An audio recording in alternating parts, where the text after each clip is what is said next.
Gianluca Fe, presidente della Filarmonica Ciristo Cavallucci, in carica da circa 2 anni, è il secondo, più o meno 2 anni, però è sicuramente il secondo Santa Cecilia e soprattutto stai guidando le Ciristo Cavallucci nel suo 150esimo. Oggi la presentazione del volume dedicato di Giuseppe Sani. Sì, giusto, è un evento davvero importante.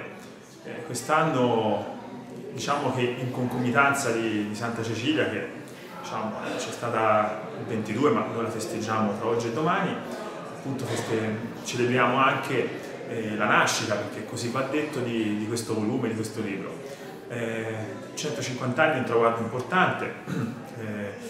Io, come ho scritto un po' nella mia introduzione, anche per me è un'emozione particolare, perché sicuramente io ho fatto la sortita in banda che avevo 10 anni, insomma, ero un bambino e mai avrei pensato non solo di diventare presidente, ma soprattutto di diventarlo più o meno in concomitanza di questo importante evento. Quindi ci teniamo particolarmente, è un libro pieno di informazioni, di aneddoti, che anche io mi sono complimentato con Giuseppe, l'autore, perché francamente ho appreso delle notizie che non conoscevo, e quindi ecco, è una soddisfazione. Chi avrà modo di leggerlo sicuramente avrà la stessa considerazione.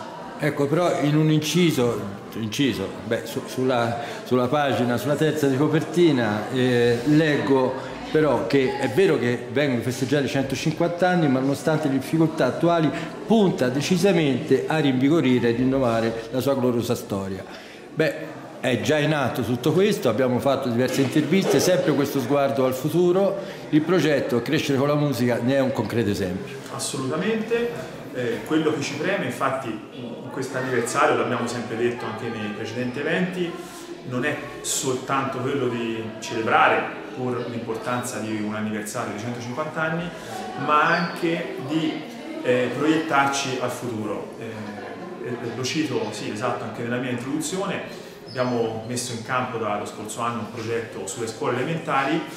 La banda ha bisogno di festeggiare tanti altri 150 anni, ecco, questo è un po' il messaggio. Quindi il progetto delle scuole ci serve per andare oltre e quindi guardare un futuro, si spera, ancora più positivo.